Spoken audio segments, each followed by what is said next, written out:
Good evening, you're watching Brass Tacks with me, Zakir Jacob. It's the biggest political news break of the year and a fallout perhaps of the Bihar election results.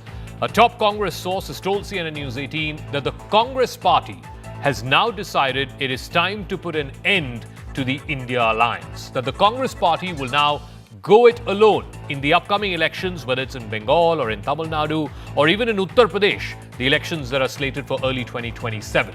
So this unlikely experiment called the India Alliance, which started sometime in 2023, the main purpose of which was the Lok Sabha elections of last year, where again they failed to dethrone Mr. Modi or the BJP, and then subsequently every state election after the general election has been one disaster after another for the Congress party, whether it was Haryana, Maharashtra, Delhi earlier this year, and of course culminating in Bihar, the results last week. There are very little dividends for the opposition, whether it is the Congress or whether it is its ally parties. Clearly, the returns are next to nothing, despite coming together, despite, pooling resources together and trying to take on the might of the BJP. Is it also that they're simply reading the writing on the wall? And that is, in Indian elections, if you have to defeat a principal player like Modi, if you have to defeat a juggernaut like the BJP, it's simply not good enough that you join hands and hope that the arithmetic will add up. You need to have not just an alternative vision that you're presenting to the voters, but also some kind of ideological glue that is holding you together. Simply an anti-Modi plank or an anti-Modi platform is not going to cut it in elections in 2025, 2026, 2027, what have you. So the big story. Let's just bring you up to speed with what is it that CNN News 18 has learned. The top Congress source has told CNN News 18 that there is now no need for the India alliance. This whole conglomerate of 17 or 18 parties that came together just before the Lok Sabha elections, that is now officially dead and buried. Senior leaders in the Congress party have also said that the Gandhis, the leadership of the Congress party, also agrees that the India alliance is now effectively over. And if at all there needs to be some kind of state-level understanding, then a state-level seat sharing will happen only where it is absolutely necessary. The Congress wants to go back to Indira Gandhi's old slogan from the 1970s of Akla Chalo Re, which means go it on your own. This is the mantra that they are giving to the Congress party, its cadres, and we are also given to understand that at least two allies of the India alliance have been informed of this decision taken by the Congress High Command. So then the question is, if the Congress is going to go, at least try to go solo as much as is possible in the upcoming elections, whether it's in Bengal, Tamil Nadu, Kerala, Uttar Pradesh. In Bengal, for example, the TMC and the Congress have never had a state-level arrangement. They didn't have it the last assembly elections, they didn't have it the last Lok Sabha elections either, and they are unlikely to have one in next year's assembly elections. In Maharashtra, where they fought as a Maha Vikas Aghadi, both for the Lok Sabha as well as for the state assembly elections, the local body polls are coming up in the next few weeks. The Congress has said it's going to go it alone. In Tamil Nadu, the ally DMK, they're officially in an alliance, but they are not part of the government. The Congress is not part of Mr. Stalin's government. Also, off late, the DMK, at least some quarters in the DMK, seem to be upset with the outreach that the Congress seems to be making to Mr. Vijay and the TVK party. In Uttar Pradesh, too, there will be categorically no alliance between the Congress and the Samajwadi Party for the 2027 election. In fact, Akhilesh Yadav, after the Bihar results, has been very clear as to who is responsible for the debacle that happened in Bihar, and he has no love lost for the Congress party or its role in the electoral loss that happened in Bihar. I want to play out a soundbite of K.C. Venugopal, who's an all-powerful sort of organizing general secretary of the Congress party, who officially has sort of went on and denied this story. But this is something that CNN News 18 sticks by, that a top Congress source has told CNN News 18 that the Congress party at its highest leadership level has taken the call to bury the India alliance and go it alone in all upcoming state assembly elections. Completely baseless story. Where is this type of news is coming? Completely baseless. India alliance, Congress is completely for India alliance. We are going to strengthen it. Go across first to Pallavi Ghosh, my colleague, who's breaking the story. I'll also open it up to our guests in just one second. But Pallavi, so the Congress saying that at least at the level of the leadership, they are very clear they don't want this India alliance. Some would say it's also reading of the writing on the wall, that after Bihar, the Congress has realized that it is a liability to its ally parties, and it's also realized that its ally parties are not able to carry the Congress and its sort of weak support along when it comes to states like Bihar or Uttar Pradesh. Therefore, this is just an inevitability that they are now waking up to. Yes, absolutely. In fact, Zaka, this is exactly one of the senior India bloc members told me that the Congress party is now trying to absolve itself and divert attention from the fact that at least in the Bihar elections, they were really a liability for the RJD. And if the RJD or the Mahagathbandhan numbers were pulled down, it was largely because of a lackluster campaign. But I think it was very, very clear from the Bihar situation. First of all, why was the Congress dragging its feet in announcing Tejaswi Yadav as the CM face on a Mahagathbandhan when it was very clear that Tejaswi was the predominant factor? Many in the Congress party were unhappy about the fact that even the manifesto had only the picture of Tejaswi Yadav, which is why they decided to downplay it, and no senior leader, no one like an Ashok Gehlot or the Congress president or anyone from the Gandhi family also went in for the manifesto release. They sent off Bhavan Kheda, who was standing next to Tejaswi Yadav. I think that was the first indication of the fact that the Congress saw the writing on the wall, that there are no takers for the Congress party in Bihar, and also it will have to play second fiddle. And that is where the objection of Rahul Gandhi has always come in, that we are the principal national opposition party which has a national footprint, one, and if anyone relentlessly questions the Prime Minister and the BJP without backing off, it's not the TMC, not the SP, but it's solely the Congress party. And if Congress wants to be the sole voice against the BJP and against the Prime Minister, then the Congress party must lead the India bloc. That was not which was acceptable to rest of the India bloc members. Zaka, you must have heard multiple sound bites from the TMC leaders saying that Mamata Banerjee is the only one who has defeated the BJP not once but at least twice. Therefore, she should lead the India bloc. The Samajwadi Party also pretty much saying the same thing, that why not Akhilesh Yadav? He's from the north, he's from a Hindi heartland belt party. Of all the allies and the constituents of the India bloc, I would be watching out for Tamil Nadu, because if there's been one ally which has remained with the Congress party, not been very vocal against it, it's been the DMK. But even the DMK is very upset with Rahul Gandhi having called up Vijay, with many Congress leaders from the state wanting and keen on an alliance with the TVK, which is completely something which is unacceptable to a DMK. Pallavi, before I open it up to our guests, and I'm going to ask you to stay on with our guest discussion as well, but let's just take the story forward, right? Let's look at the elections that are coming up in the next 6 months to a year. You have Bengal, where Mamata Banerjee, I can bet my last rupee that she's not going to get into any kind of alliance with the Congress. She didn't do it for the Lok Sabha. She didn't do it for the previous assembly elections. So she's not interested. So Bengal, there's no question of any kind of alliance. Tamil Nadu, I think it's interesting that you mentioned Tamil Nadu. I think it's really the call of the DMK. The DMK has to decide whether it wants the Congress as part of its alliance. I honestly don't think the Congress party, if it went on its own, even if it had Vijay's support, will be able to get even a single seat in Tamil Nadu if it came down to that, if the DMK and the Congress split. In Kerala, of course, they are the principal opposition. They are the principal party in the UDF opposition sort of alliance. So, yeah, they will play a role in Kerala. And then you have the big one in Uttar Pradesh in 2027, where again, I frankly think it's Akhilesh's call. If he wants to have the Congress party, then the Congress party will be part of the alliance. I don't think it's the Congress party's decision whether Akhilesh should keep them in the alliance. So how does this now play out over the next 5 or 6 elections? Because again, I come back to it. There is an inevitability to this. The fact that no one wants the Congress, at least over the next 5 or 6 elections that are coming up, and therefore the Congress is now waking up to that reality. Well, I mean, and let me talk about my home state of Bengal. I mean, over there, look at the Congress's confusion. They removed Adhir Ranjan Chaudhary because Adhir Ranjan Chaudhary was someone which Mamata Banerjee did not like. So they've gotten a person who's supposed to be very soft on Mamata Banerjee, and you've lost out on that bastion, which is Behrampur or the Murshidabad area. Second, just 2 to 3 days back, the Congress has come out with a list of observers for West Bengal as well as a social media coordinators for West Bengal. The messaging which is going on to the Bengal cadre is that we are now in the race. But they are clearly not in the race, and this captures a dilemma, because on one hand they were pandering to Mamata Banerjee, they were not going very articulate or on the ground on whether it was the RG car issue or the Sandesh Khali issue, because they did not want to take on Mamata Banerjee because they felt it is going to empower the BJP. But now they realize that in Bengal they have no takers. The left is having its own footprint, they don't need the Congress. And Mamata Banerjee is very open. She just doesn't like Rahul Gandhi's style of politics. She's been very, very open about it. So over there, the Congress is belatedly trying to step into Bengal. But look at what is happening, the situation over there. Again, no takers for them. In state after state, that's pretty much the same situation. In Uttar Pradesh, when the seat sharing talks for Lok Sabha was going on, Akhilesh Yadav clearly called the shots.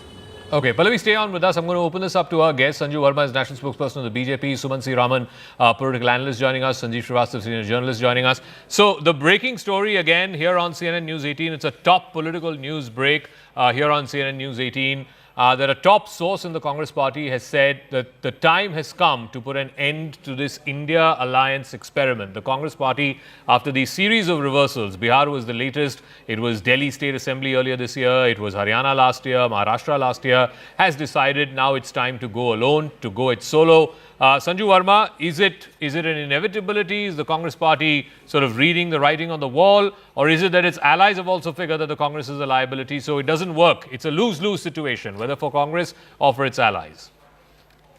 You know, Zaka, I think I'll borrow your phrase. It's a lose-lose situation, both for the Congress and its allies. Let's get one thing very clear. Congress is the Achilles heel. It has been the Achilles heel for the I.N.D.I.A alliance since 2023, when the loosely formed alliance was constituted and given the name I.N.D.I.A. I've always said, you know, the people of this country are so smart. They can see through the charade of the I.N.D.I.A alliance. The Congress allies with the left in West Bengal, but the Congress fights the left in Kerala. The Congress allied with the Aam Aadmi Party for Lok Sabha 2024, but said that we will not contest together in the Delhi Assembly elections. And, you know, in the Punjab elections in next 2 years, I'm sure, you know, no one expected the Congress and the Aam Aadmi Party to join forces. So I think the first point I want to make is that the alliance partners are sick and tired of the Congress party. Imagine, Zaka, the Congress contested on 61 seats in Bihar, got just 6, which means a measly strike rate of 9.8%. And, you know, people thought that maybe things will change in 2025. But the Congress has only gone from bad to worse. In 2020, the Congress fought on 70 seats in Bihar and won just 19 with a strike rate of 27%, which was considered measly. And today, that same strike rate is actually down to 9.8%. So things have only gotten worse for the Congress and for the alliance partners. Let me look at this experiment called the I.N.D.I.A alliance. Sanjeev Srivastava, Sumant Raman weigh in on this. Sanjeev Srivastava, the I.N.D.I.A alliance was formed in July of 2023. There have been 14 state assembly elections since then, and the score reads 11 of those states they have lost. Only 3 of those states the Congress or one of its allies has gone on to win. And I'll go backwards. I'll go from the latest election. Bihar, they lost. Delhi, they lost. Maharashtra, they lost. Jharkhand, they won. Haryana, they lost. Jammu and Kashmir, they won. Odisha, Andhra Pradesh, Telangana, all in 2024, 2023, they lost. So the record speaks for itself, Sanjeev Srivastava. The fact that out of 14 elections, only 3 have been won and 11 have been lost, at some point they've decided the political dividends are just not there. And today they're waking up to that reality. Well, Zaka, the thing is that there is no denying the fact that the opposition India alliance is on a bad run. They are losing elections, you rightly pointed out. But let's not be selective. In between, the Lok Sabha elections also happened, in which BJP was reduced to it failed to get a majority of its own. It was reduced to 240 seats.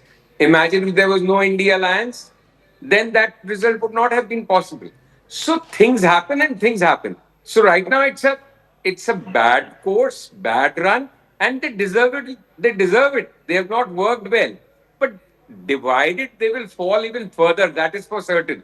If they the reason why they have not one second. The reason why they are divided and they have not worked well on the ground is because nothing holds them together.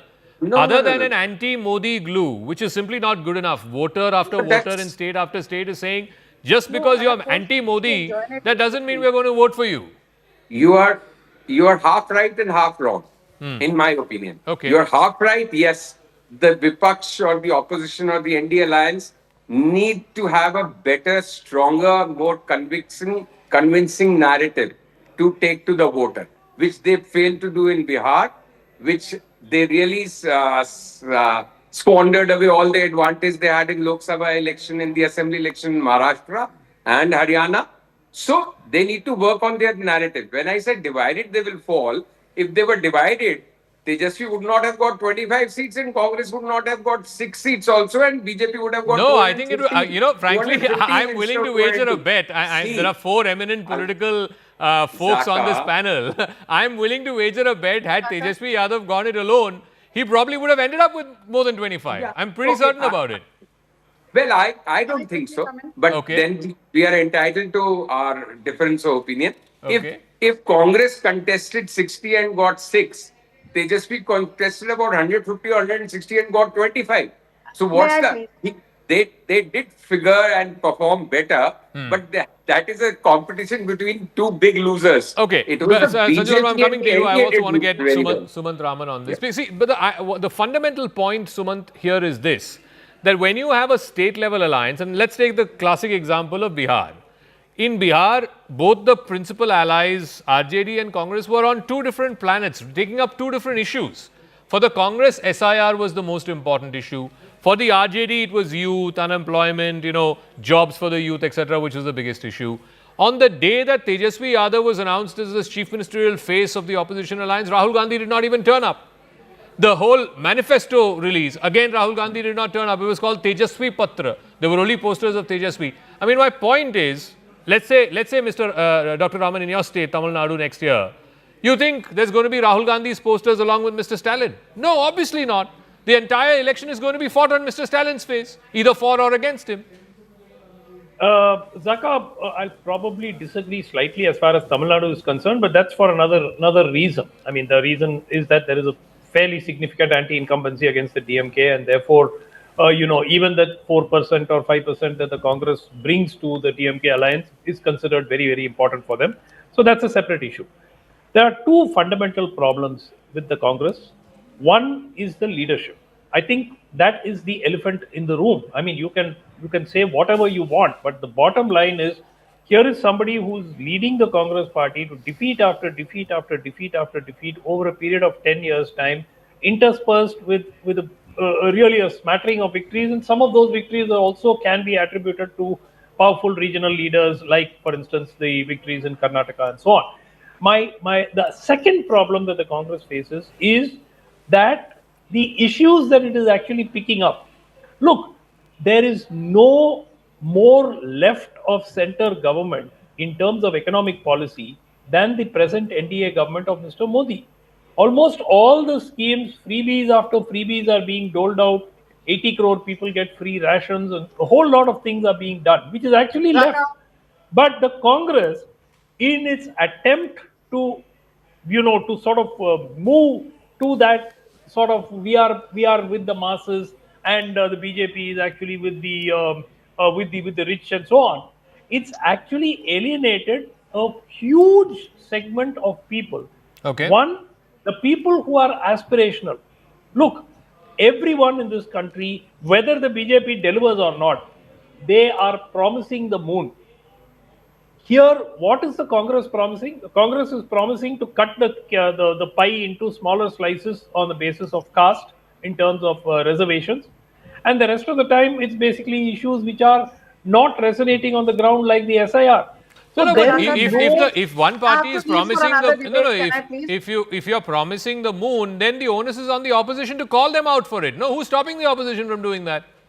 Exactly. You have to be present. Can I please? You have to be. One second. Let me finish, Zaka. 10 seconds. Point. Yeah, 10 seconds. You have to put in the hard work. You need to be present 24/7 by 365 when you're taking on Mr. Modi and Shah, who are 24/7 by 365 politicians. Okay. You cannot disappear. You cannot conduct 3 rallies and then disappear for 2 weeks. Suddenly go into it the wilderness. does not. Okay. And that is the problem. Sanju Verma. Zaka, politics में एक कहावत है, हर कोई चढ़ते हुए सूरज को सलाम करता है.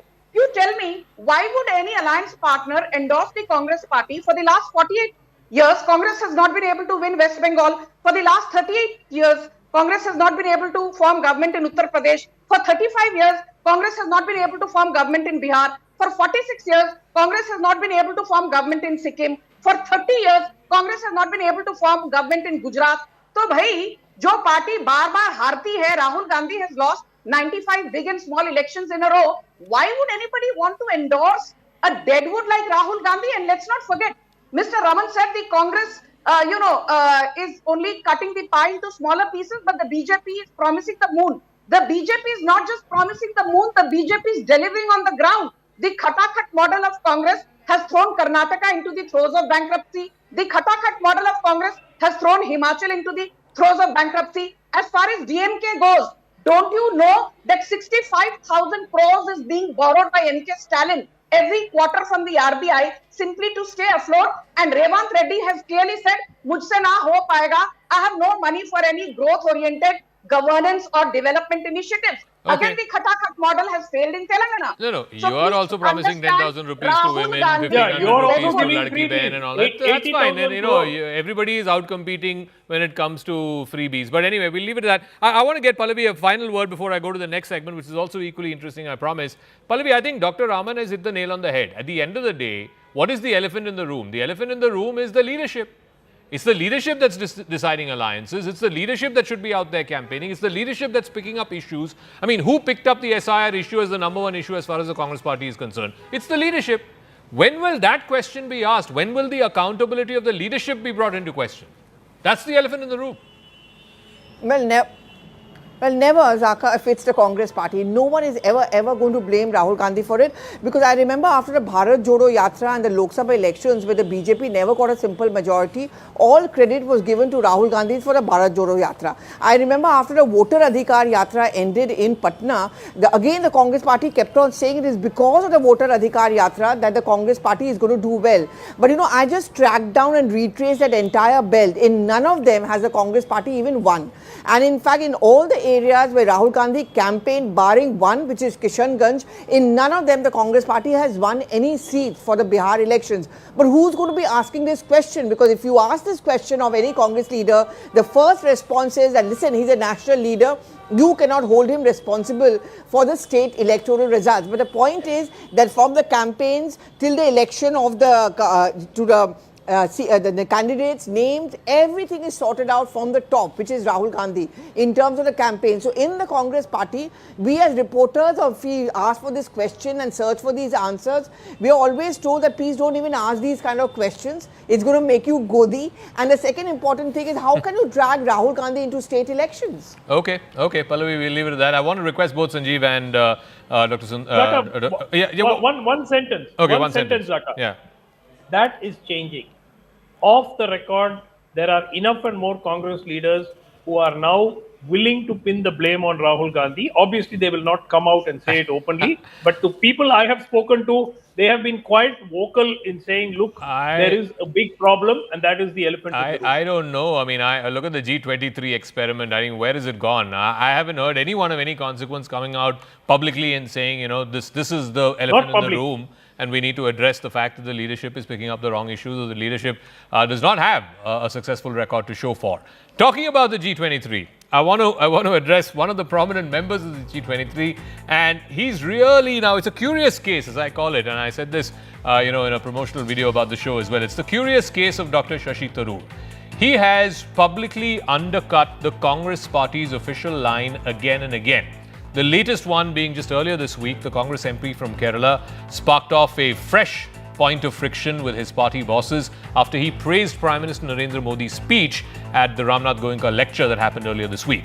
Now, sharing detailed insights, Mr. Tharoor quoted the Prime Minister in his speech, talking about India's constructive impatience for development. He highlighted the Prime Minister's call for a 10-year national mission to revive pride in India's heritage, its languages, its knowledge systems. And add to that, he also skipped a meeting called by the Congress leadership to review the contentious special intensive revision exercise that is slated for the next 12 states, all of which has predictably now irked the Congress party leadership.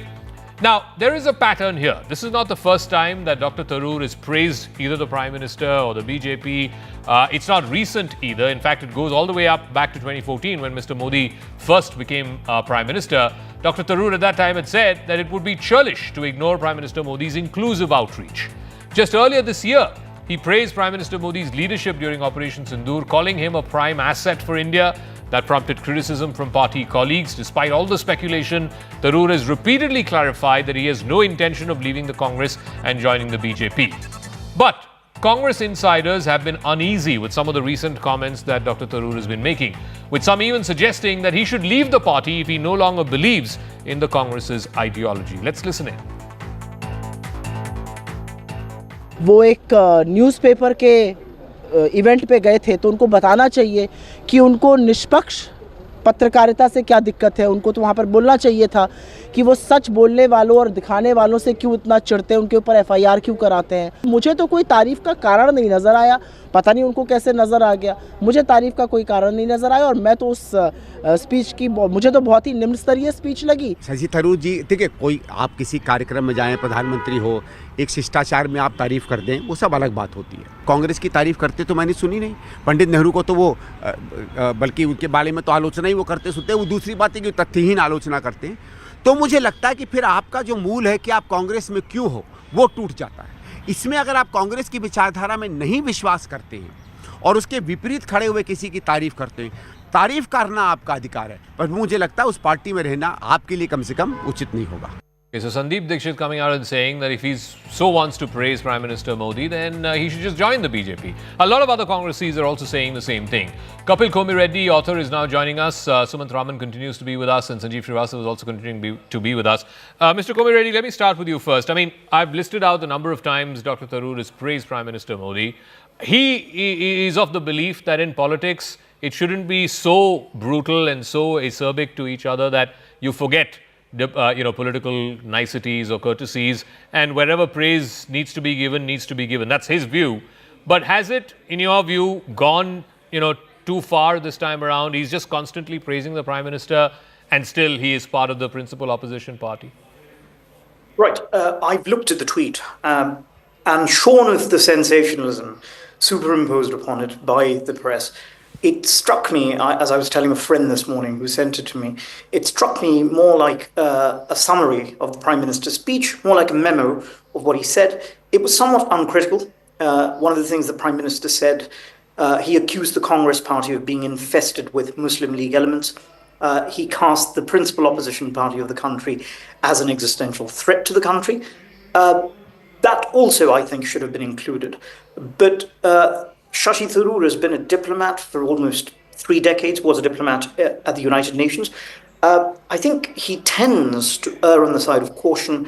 He likes to build bridges. And I think this tweet, more than anything else, evidenced that tendency in him. I don't think he is an apologist for the Prime Minister, certainly not an apologist for the Prime Minister. But for the last 15 years, he's been a politician. I mean, so he's more a politician now than he's a diplomat. And he's batting on the other side. He's on the other side. And the fact that the Prime Minister used that phrase, Congress has become the Muslim League of Indian politics. I mean, Mr. Tharoor comes from Kerala, where the Muslim League is the second biggest party in the alliance that he is part of. I'm not sure how he views the Prime Minister's comments. You'll have to ask him that. All I can say is that he spent a lifetime in diplomacy and, as you say, the past 15, 16 years in politics. He's got a body of work to defend it.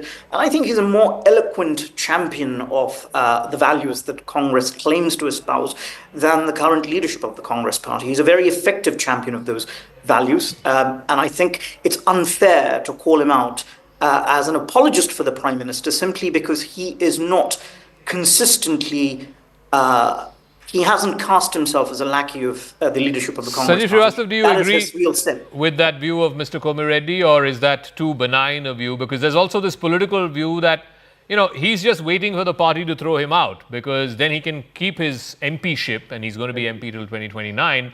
Otherwise, if he leaves on his own, he'll have to give up his Member of Parliament seat. And he knows by the end of this term, he would have been MP for 4 terms, 20 years as an MP. I guess, you also feel that maybe the party may not give you a ticket the next time around, or even if they do, it's a tough seat. It's not an easy one. He's had very, very close contests trying to win that seat in the past as well. So what's going on, Sanjeev? So half of what I was trying to say, I think, Zaka, you have already paraphrased it so well. See, Mr. Tharoor is nothing but not enigmatic and interesting, if you may. So he's a character in himself. And all these things which the previous speakers I personally think Shashi Tharoor has all the right to speak his mind. And he has all the right to praise the Prime Minister as a citizen of the country, as an individual, and as Congress still remains a democratic party. You tell me, can any leader, MP, praise Rahul Gandhi like this and remain in the BJP? He would have been shown the door the first evening itself. So some credit needs to also be given to Congress party, whether it's their majburi, it's a compulsion. I think Shashi Tharoor faces a problem. From a distance, I think he's a very popular leader in Kerala. He should have been projected as a chief ministerial candidate. But because he fails the loyalty test time and again, last time he failed was not just these instances of praising the Prime Minister, but also contesting against Mr. Kharge for the president's post. So he obviously feels that he's being robbed of a chance to lead the state of Kerala. So that's his problem. And I think he doesn't walk out because, as you rightly said, Zaka, he wants to retain his membership. He may walk out if he's straight away appointed as a minister in the Modi cabinet. Then he may be fine. I really don't know what he's eyeing at, what he's looking at. No, I've spoken to him on the record, I think about a few months back, and he said, I have 11 books to show you which side my political leanings are on. So every time you ask him this question on the record, he says, there's no question of me joining the BJP. Zaka, because he cannot walk out of the BJP or walk out of the Congress and join the BJP in Kerala.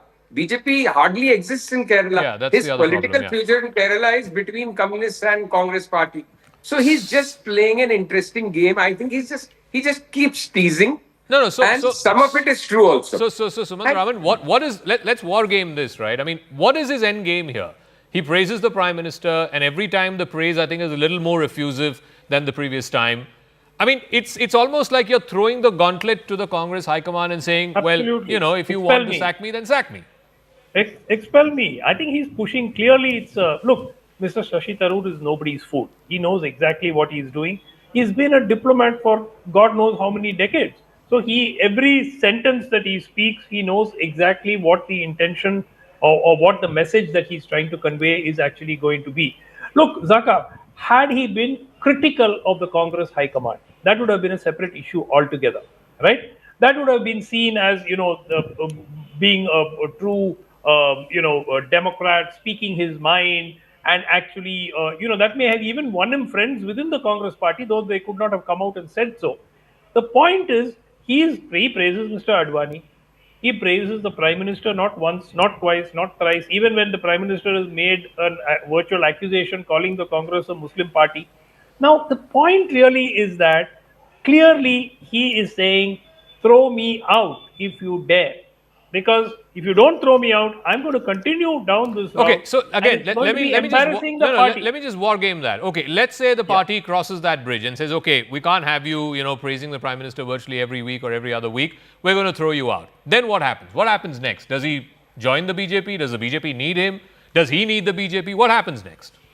Look, with the BJP, there is never a question of not accepting somebody who comes. We have seen people of all kinds of reputations, all kinds of criminal records having been cleansed after they joined the BJP. So Dr. Tharoor is far from being somebody whom the BJP would not countenance at all. Almost surely that option from the BJP side exists. Whether Dr. Tharoor wants to go there or not is a different issue. But clearly, he is angling for something. If it's not a post, he's going to be 70 now, Zaka. He's 70. Yeah. So clearly he's angling for something, and he probably feels that there is not much future left for him in the Congress party. So is that what it is, Mr. Kumar Reddy, as I get the final word? Yeah. One sentence on that, Zaka, where I disagree with Sanjeev. The Congress never had the intention of projecting him as a chief ministerial candidate for the simple reason he is not a mass leader in Kerala. He is not, say... No. One second. Let me put my... I mean, because I have sort of, my family's from there. I don't think it's the fact that he's not a mass leader. I think he is a mass leader in Kerala. If they projected him as the face, they would have won. One is the loyalty part. And two, I think the problem that Dr. Tharoor faces in Kerala is the state unit doesn't like him. And I don't think the state unit wants to cooperate.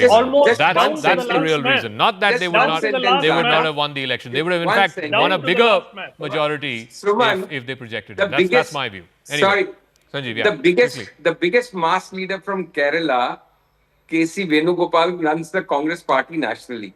So just forget about mass leaders. Tharoor is definitely a much bigger mass leader than Venugopal. I mean, when you're comparing to Mr. Venugopal, yes, agree. Mr. Komi Reddy, I'll give you the final word. Again, I'm coming back to that moot point, which is that at least the other two speakers are of the view that he seems to be angling for something. What that is, we don't know. We can't speak for him. But it's clear from his pronouncements that, this is an untenable situation. This can't go on forever. Well, they seem to know more than I do about what's happening in Shashi Tharoor's head. All I can say is that if he does leave the Congress party, can you really blame him? This is a man who has been assailed for half a decade for the simple reason that he's sharp, talented, brilliant. In 2019, a number of people counseled Rahul Gandhi to appoint him leader of opposition, but they didn't because they feared he might outshine the dynast, the heir. And they've marginalized him. He was attacked as a guest artist. He ran an election. He forced upon the Congress party the democratic election, which the Congress now brags about. But at the inauguration ceremony of Mallikarjun Kharge, not a single speaker even mentioned his name. They didn't have the grace to acknowledge him.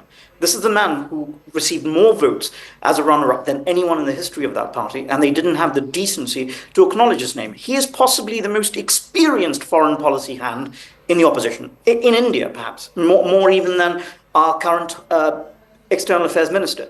Congress did not put his name forward for the delegations when the government invited names from the Congress. It has repeatedly treated him with pettiness, vindictiveness, with a sort of paranoia that he's going to eclipse Rahul Gandhi. I don't know if he's going to leave. I'd be disappointed if he joined the BJP. I don't think he will join the BJP. Okay. I don't think he will join the BJP. I'm willing to wager he will not join the BJP. But I honestly, as one of the panelists said, K.C. Venugopal, the Rasputin of our age, is the mass leader in Kerala. I simply do not see why Shashi Tharoor doesn't qualify as a chief ministerial candidate. This is a man who's won 3 elections.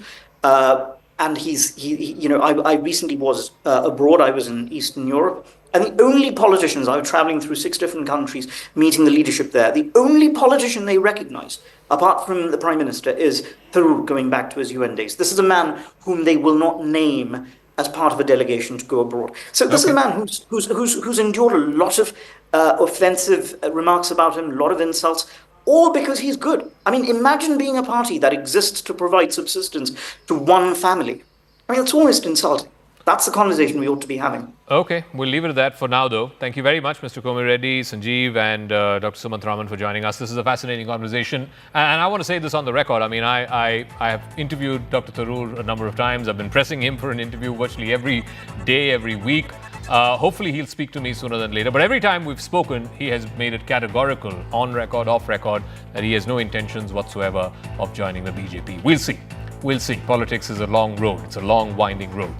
I want to stay with stories coming from Kerala, where it's a major pilgrimage season in Sabarimala temple, one of the most important temples in the state, in fact, in all of South India. The pilgrimage season, the latest holy season, started on the 16th of November, a couple of days ago, earlier this week. The temple witnessed unprecedented footfall in the first 48 hours. A massive influx of devotees was reported. It resulted in a near stampede situation.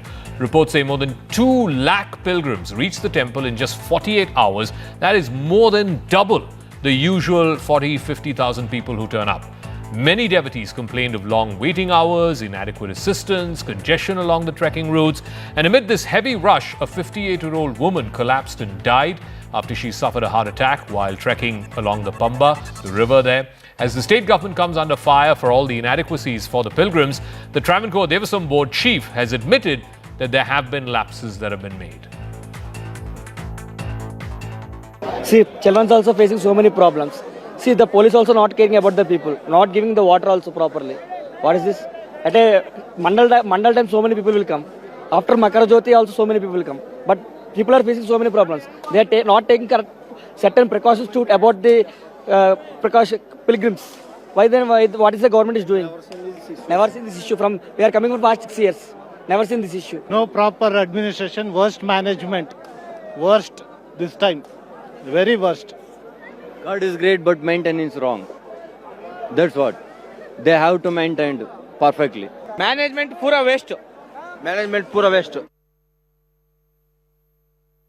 Being the first 2 days of the pilgrimage, new issues have come to our attention. For example, the inflow of visitors is unprecedented. Nobody expects 1 lakh people to come on the first and second days. So there is an inadequacy of systems.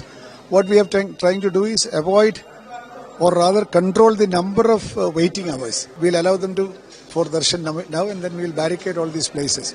So basically, the inflow of tourists is far beyond our expectation. So the Pinarayi Vijayan government is facing flack not just from its political rivals but also from the courts. In fact, the Kerala High Court has been consistently coming down heavily on the Pinarayi government as well as the Devasam Board. In fact, today the court observed that preparations should have started at least 6 months ago and a number of virtual queues should have been reduced. The judge also said that the temple board was aware that even after spot booking, more than 10,000 people climbed the hill. The court also asked why the devotees were allowed to enter beyond capacity. So as videos of priests rushing in devotees emerged, the court remarked that there should be no untoward incidents from here on. Ayyappa ഭക്തന്മാരോട് Sabarimala തീർത്ഥാടകരോട് കടുത്ത ക്രൂരതയും അവഗണനയുമാണ് ഈ government നടത്തുന്നത്. 6-7 മണിക്കൂർ ഇപ്പോൾ തന്നെ ക്യൂവിലാണ് അയ്യപ്പ ഭക്തന്മാർ. ഒരിടത്തും കുടിക്കാൻ ശുദ്ധജലമില്ല. കൊച്ചുകുട്ടികളും പ്രായമായവരുമെല്ലാം കുടിവെള്ളം കിട്ടാതെ വാവിട്ട് നിലവിളിക്കുന്ന ദൃശ്യങ്ങളാണ് ശബരിമലയിൽ നിന്ന് വന്നുകൊണ്ടിരിക്കുന്നത്. പമ്പയിലും സന്നിധാനത്തും ഒരുക്കങ്ങളൊന്നും പൂർത്തിയായിട്ടില്ല. Temple opened for the Mandala Magaravilaka season, the main pilgrimage season. Heavy crowds were witnessed in the first 2 days itself. On Tuesday, the crowd was very huge at Sannidhanam and at Pampa. The Kerala High Court has also come down heavily on the Travancore Devasam Board and the state government on Wednesday while considering this situation. But from Wednesday, the situation has been regulated. The crowd has reduced at Sannidhanam and Pampa. Now only at the Nilakal base camp there will be spot booking allowed. Earlier it was allowed in Pampa also, but now only at Nilakal, the base camp, where spot booking will be allowed, and it has been fixed to 20,000. So 20,000 people who come will only get the spot booking, and then they will proceed towards Pamba depending on the situation and the crowd there. So that is how the situation has been handled right now by the police as well as the Travancore Devasam Board. Now the Kerala High Court had asked the Devasam Board that preparation should have been done at least 6 months back. Why this delay? The court has also asked the government and board to file a reply by this Friday. The case will be considered again on Friday. Wanted gangster Anmol Bishnoi has been sent to the custody of the N.I.A. for 11 days, just hours after he arrived in India following his deportation from the United States. After taking him into custody in Delhi, the N.I.A. released a statement detailing how he was involved in terror acts over the years and also revealed that he executed these terror acts from foreign soil. Bishnoi is a key accused in the murder of former Maharashtra minister and NCP leader Baba Siddiqui and faces 22 cases in Rajasthan. But the N.I.A. is also looking to probe a larger nexus of gangsters who have terror links. So the N.I.A. court, which granted custody of Anmol Bishnoi today, noted the role of the accused in alleged conspiracy. It also noted that the interrogation was needed to find out the modus operandi used by him for committing these crimes in question. Also, they want to find out the source of funds used by him for the execution of these terror and conspiracy-related charges. Also, details of social media accounts through which responsibility of these terror activities were claimed by Anmol Bishnoi and his brother Lawrence Bishnoi and their gang for these various acts in India. Anmol Bishnoi has finally been deported to India. N.I.A. has taken him into custody. This is significant as far as N.I.A.'s investigation into the terror gangster network is concerned, but it is also significant for the sake of probe into the Sidhu Moosewala murder case, the Baba Siddiqui murder case, the cases of firing at Bollywood actor Salman Khan's residence, and also many cases of extortion, threats and cases under Arms Act. A total of 24 cases, almost 31 cases are there against Anmol Bishnoi. He was believed to be the second in command for Lawrence Bishnoi. Once Lawrence was taken into custody, Lawrence Bishnoi and the Goldie Brar gang have been constantly at each other's neck, killing each other's operatives, trying to derail each other's network. So once Lawrence Bishnoi was taken into custody, the Bishnoi gang continued to operate because Anmol Bishnoi, who was in the United States, he took over the reins of the gang. Anmol Bishnoi travelled to the United States soon after the conspiracy to eliminate Sidhu Moosewala unfolded. He went to United States on a fake passport, and as India got a red corner notice issued against him in the cases of Sidhu Moosewala, terror conspiracy by N.I.A. and more, they also subsequently alerted the US authorities that here was a man who was travelling to US on a fake passport. He was not supposed to be in US, and keeping with the Trump government's policy of not allowing illegal immigrants on the American soil, the Indian authorities alerted their American counterparts, and subsequently Anmol was taken into custody. This morning, along with 200 others, Anmol was deported from the United States to Delhi. As soon as the plane carrying these illegal immigrants from US of Indian origin, as soon as that plane landed, NIA officials took him into custody. US President Donald Trump hosted Saudi Crown Prince Mohammed bin Salman at the White House yesterday. From handshakes and backpats, no fist bumps this time.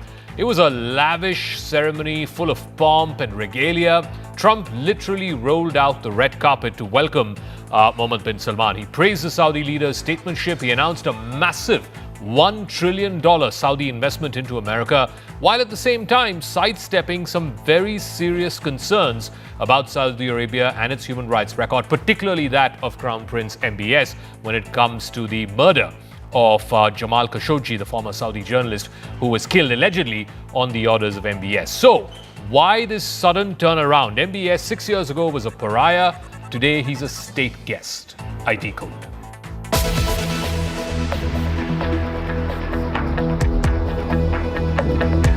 US President Donald Trump welcomed Crown Prince Mohammed bin Salman of Saudi Arabia to the White House. Trump hailed M.B.S. as a protector of human rights, the same man that America had decried as a pariah just 6 years ago. And in a remarkable Oval Office interaction, Trump defended M.B.S. against American intelligence, which itself had said that M.B.S. was the one who ordered the murder of Saudi journalist Jamal Khashoggi. Trump's defense of his guest obscured the Crown Prince's role in cracking down on domestic dissent in his country, and also his specific role in the killing of the Washington Post columnist Khashoggi back in 2018. Trump instead lashed out at the journalist who asked the question. Now, who are you with? I'm with ABC News, sir. You're with who? ABC News, sir. Fake news, ABC fake news, one of the worst in the business. You're mentioning somebody that was extremely controversial. A lot of people didn't like that gentleman that you're talking about. Whether you like him or didn't like him, things happen. But he knew nothing about it, and we can leave it at that. You don't have to embarrass our guest by asking a question like that. The 40-minute joint appearance contained plenty of talk about business deals and diplomatic partnerships. The United States has decided to sell the most advanced fifth-generation fighter jet, the F-35, to Saudi Arabia, despite concerns regarding Israel. Throughout their joint appearance, Trump seemed more interested in producing a smooth, lavish visit that could pave the way for $1 trillion of Saudi investment into the United States. And I want to thank you because you've agreed to invest $600 billion into the United States. And because he's my friend, he might make it $1 trillion, but I'm going to have to work on him. But it's 600. We can count on 600 billion, but that number could go up a little bit higher, yes, or I don't know. We'll see. But we appreciate it very much. During the Biden administration, U.S. intelligence officials had released a report, the determination that American officials had made that it was Crown Prince M.B.S. who had ordered the killing of Saudi journalist Jamal Khashoggi, but they declined to take action against the Crown Prince. Prince Mohammed has denied his involvement. On Tuesday, Trump heaped praise and threw a state dinner with all its pomp and regalia upon the Crown Prince, who he treated like a business partner and not like a pariah. The treatment was more ostentatious than most visiting heads of state, even for state visits. Adding to the ceremony was a military band. There was a flyover that included several F-35 fighter jets. Trump, in fact, said that he wants to sell the most advanced aircraft, the F-35, to the Saudis, a decision that would have to be ratified by the US Congress. Israel has expressed concerns over this sale, being the only country in the region to have the fifth-generation fighter. There were also concerns about backdoor entry by the Chinese to try and get the technology behind the F-35s, given the warm ties between Riyadh and Beijing. Other agreements also came together, including one on artificial intelligence, a mutual defense treaty, and an agreement that would offer the Saudi Arabians access to America's civil nuclear technology. Trump had hinted that he wanted the Saudi Arabians to agree to normalize relations with Israel and sign on to the Abraham Accords. These are a set of diplomatic agreements that normalize ties between Israel and 3 Arab countries, UAE, Bahrain, and Morocco, during Trump's first administration. To fulfill the rest of his 20-point peace plan to rebuild Gaza and his desire to increase participation in the Abraham Accords, Trump will need to keep the Saudis in good humor. Hence, the White House rolled out the red carpet for MBS. But the Crown Prince made no such commitment in return to get on board the Abraham Accords.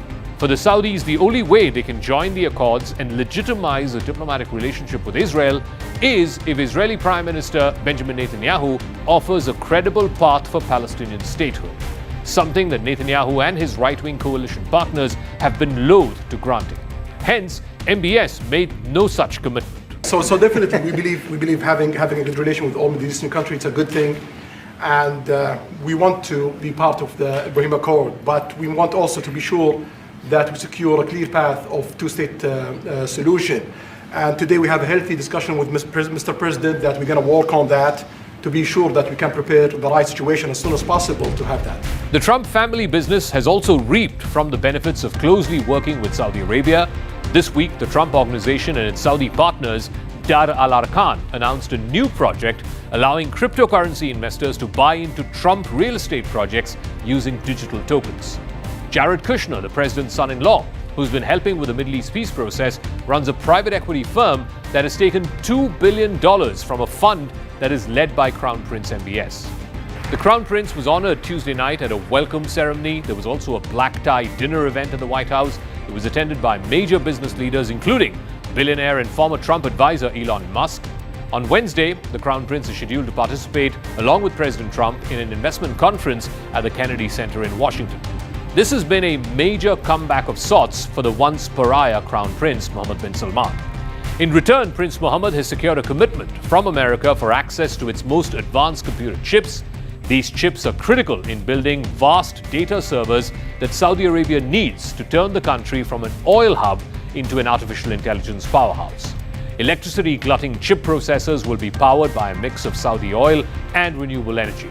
And without ever mentioning China once, the Crown Prince made it clear in the run-up to the visit that Beijing was willing to step in to supply any technology that Washington might hesitate to provide. Hence, the concerns around the F-35, but even that did not come in the way of Trump's 5-star treatment of his royal guest.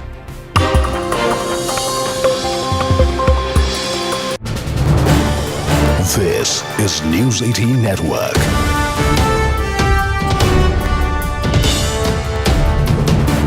India's largest news network.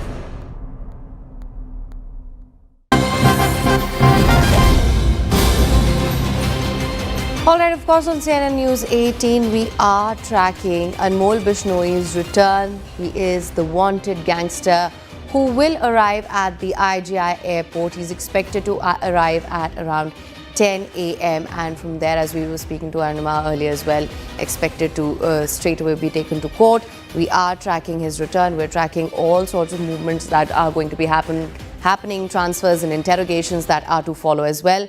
For more on this, we have Anshul live with us. Anshul, thank you so much for joining us. Of course, this is what we are hearing right now, that he's been removed from the United States. He's expected to arrive at I.N.D.I.A at in about 45 minutes from now. What can you tell us? Well, yes, Anmol Bishnoi, along with other illegal immigrants in the United States, have been deported from the United States, and it is expected that the flight will land over here in India at approximately 10 a.m. Then the immigration processes will happen, and by 11 a.m. it is expected that the N.I.A will actually go ahead and formally arrest him. Post that, he will be taken to a hospital where the initial medical checkup or the medical legal certificate would be made, and then eventually he will be produced in front of the Patiala House Court, where the N.I.A will seek further custody of Anmol Bishnoi, because remember, there are several cases that are being investigated against Anmol Bishnoi. One of the cases that is being investigated is by the NIA of the larger terror nexus that had come up, and how these gangsters who were operating from across the border were actually involved in carrying out several criminal activities out here, specifically in North India and also in parts of Mumbai. But there is definitely a competition between agencies at this point in time, because all of these agencies want to go ahead and interrogate Anmol Bishnoi, be it the Punjab police, be it the Delhi police, be it the Rajasthan police, or for that matter Mumbai police as well, whereas central agencies such as the NIA are all waiting hands on to just get access to Anmol Bishnoi, because he is one of the key links that needs to be interrogated before any sort of a complete investigation could happen. He has been involved in ordering the killing of Sidhu Moosewala. He has been involved in demanding ransom from various businessmen out here in the national capital. He has also been involved in the killing of Baba Siddiqui and the shooting that happened outside the residence of Salman Khan as well. So definitely there are several cases that are being investigated by multiple agencies, and as soon as Anmol Bishnoi will land over here, definitely there is going to be this race amongst agencies to get his custody and to interrogate him further. But definitely as good luck that he is being deported from the United States and he is being handed over back to India. Definitely a lot of investigations are going to be done, and definitely a lot of cases are going to be solved once Anmol Bishnoi lands over here in the national capital within the next few minutes. Right. Arunima, Anshul has mentioned a few pertinent points here. Of course, we're going to talk about the interstate transfers and interrogations as well, but we are going to see a focus on specific cases, of course, Baba Siddiqui, Sidhu Moosewala, Salman Khan firing as well. However, there, of course, will be a concerted effort to map out this entire network and its finances as well.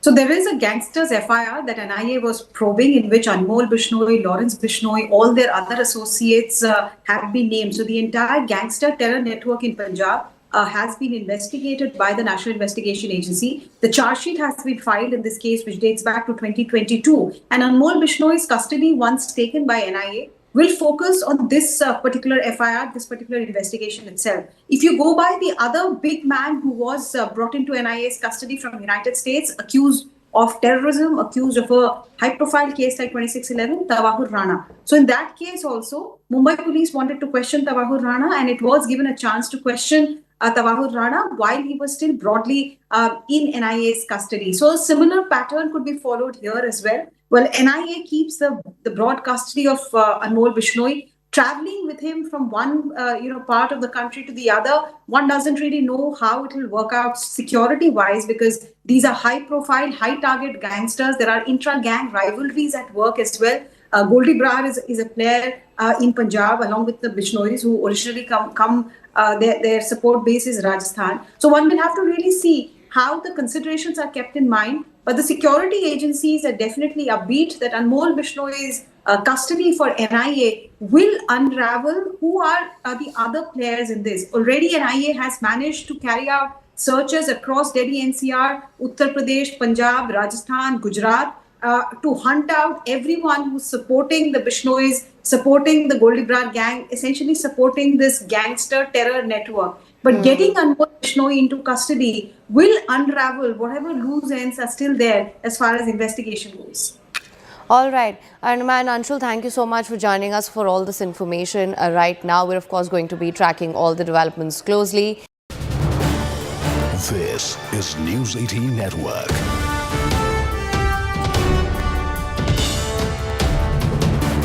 India's largest news network.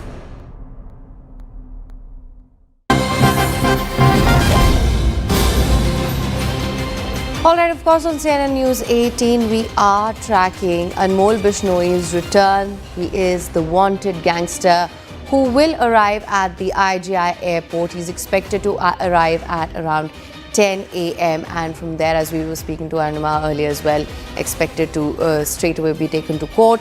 We are tracking his return. We're tracking all sorts of movements that are going to be happening, transfers and interrogations that are to follow as well. For more on this, we have Anshul live with us. Anshul, thank you so much for joining us. Of course, this is what we are hearing right now, that he's been removed from the United States. He's expected to arrive at I.N.D.I.A at around in about 45 minutes from now. What can you tell us?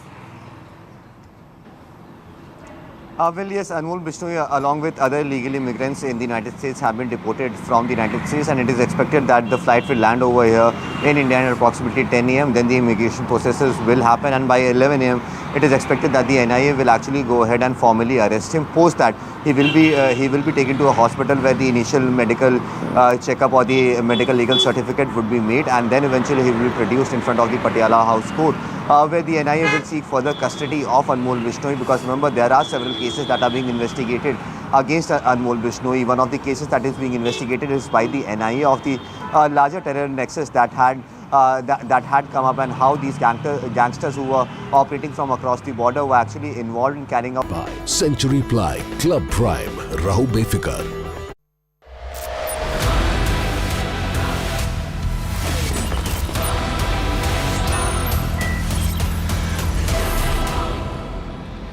Viewers, today we're not talking about leads that investigators have found in the probe into the 10/11 Delhi blast, but at a more alarming development. In Kashmir, there is a contradiction playing out. A section of Kashmir's political class